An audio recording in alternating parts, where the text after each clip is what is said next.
Well, hello there everyone and welcome to a new video over here on Anton's hardware channel. So, it's 2021 and we still have the coronavirus, so I still hope that everyone's staying safe. For those of you who have the coronavirus, I really hope that you will get better very soon and you don't suffer too much. For those of you who don't have the coronavirus or haven't gotten it yet, stay safe, stay inside, wear those face masks and everything, despite what some crazy people are telling you that it's just a small flu. But besides all that, I do hope that 2021 will be a great year with a lot of new and great things. And to kick off, I finished my last video in 2020 with, well, all the things I was going to do, like a new studio and everything and whatever.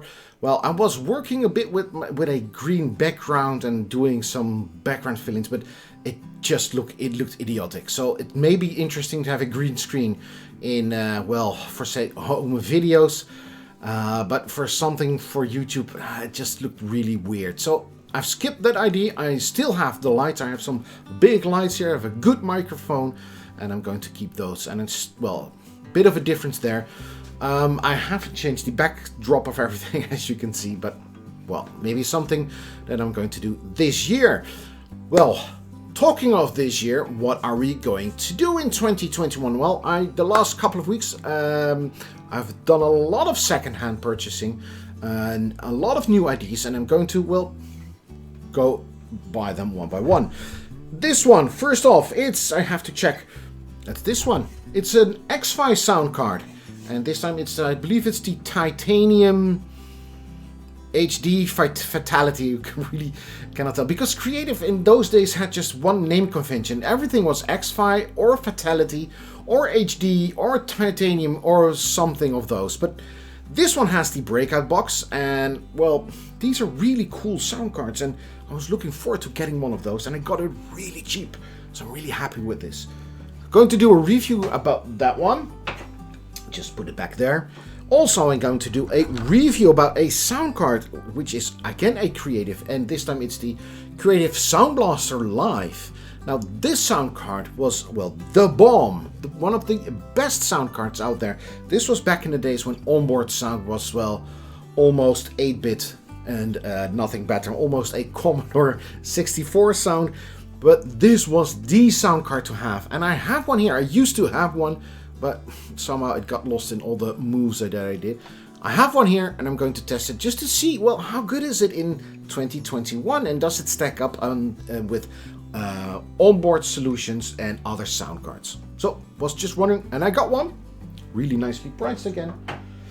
And again, I have this one. Oh, this is a great one. In my last video in 2020, during the Christmas, I asked people if they could provide me with an Asus Essence STX2, a sound card which is 200 euros in the shops. Well, I'm not going to give 200 euros for every sound card that I'm going to buy, so I was very pleased to find that this one was only 75 euros secondhand, and I got one here, an Asus Essence STX2.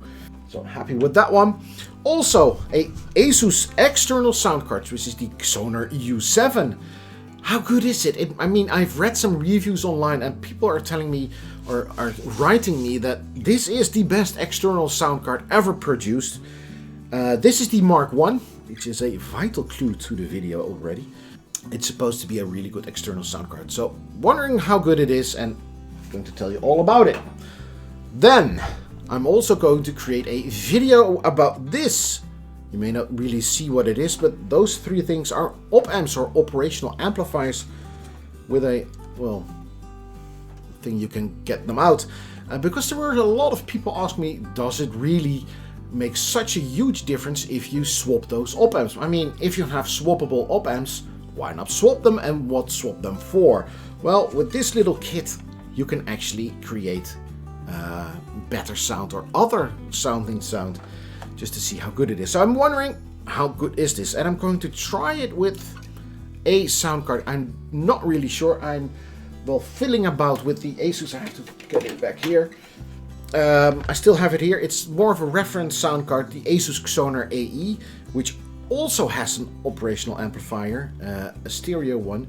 So I'm really looking forward how good the op amps are with this sound card. I'm not really sure if I'm going to use that one, but I'm looking forward to it. This one, this is what this video is about. It's the Xfi Titanium HD. It is the last Xfi that's been released by Creative, and it was supposed to be, well, the top of the line. It's the last sound card that is under the name Xfi.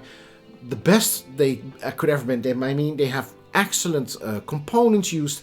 It has a really high signal to noise ratio, a lot higher than the other Xfi sound cards.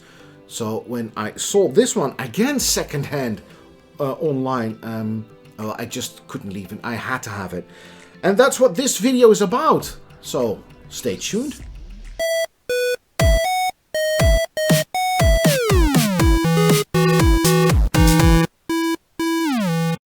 This is it. It's the Creative Xfi Titanium HD. It was released back in 2010, and it wasn't that long in the shops because in 2011 the new series from Creative was launched, which was the Recon 3D, which was a complete redesign of their sound cards. Now there have been a lot of complaints on the market about the Recon 3D because it wasn't that good, at least not as good as the later Xfi sound cards, and that's it. This is the latest Xfi sound card that's, well, came out. And it is a completely redesigned sound card, as well you can see from these pictures. It bears absolutely no resemblance. It has been rebuilt from the ground up. It has really good components, which I'll get back to a bit later on. In my opinion, it is a beautiful sound card. I really do like the shroud, despite having some doubts on the effect of it, because it's almost completely made of plastic.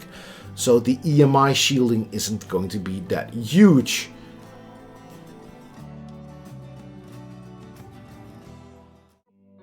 There is a headphone and a microphone in 3.5mm jack plug, and some left and right outputs with the center white and the center red connectors. There's an SPDIF combo RCA jack, which you can switch to between normal function and optical. White is the optical input and red is the optical output. In 2008, the Xfi Titanium series was announced using the revised CA20K2 chips, which featured an integrated RISC processor for safeguarding against PCI-induced latencies. Also, there was a DDR SD-ROM interface in place of the standard SD-ROM, so it could use the Micron memory. The digital to analog converter is the Burr Brown PCM1794, which is an excellent chip, far better than anything they used in any other sound card previously. The Titanium HD uses the Burr Brown PCM4220 analog to digital converter and a Wolfson WM8775 analog to digital converter for the front panel. There are two stages of op amps. The first stage is done by the radio companies for the voltage converters, and the amplifying itself is done by these LMs.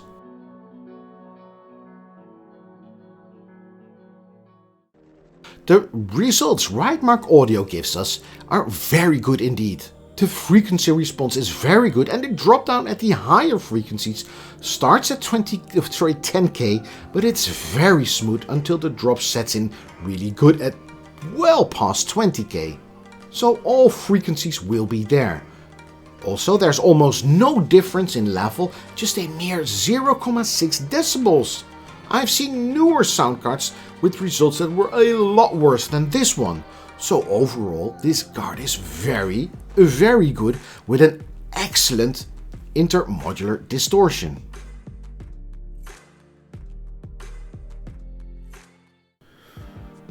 So, what did I think of with this sound card during my listing sessions? Well, the bass was really good. I mean, the bass was excellent. It was really oomphy. It was really powerful.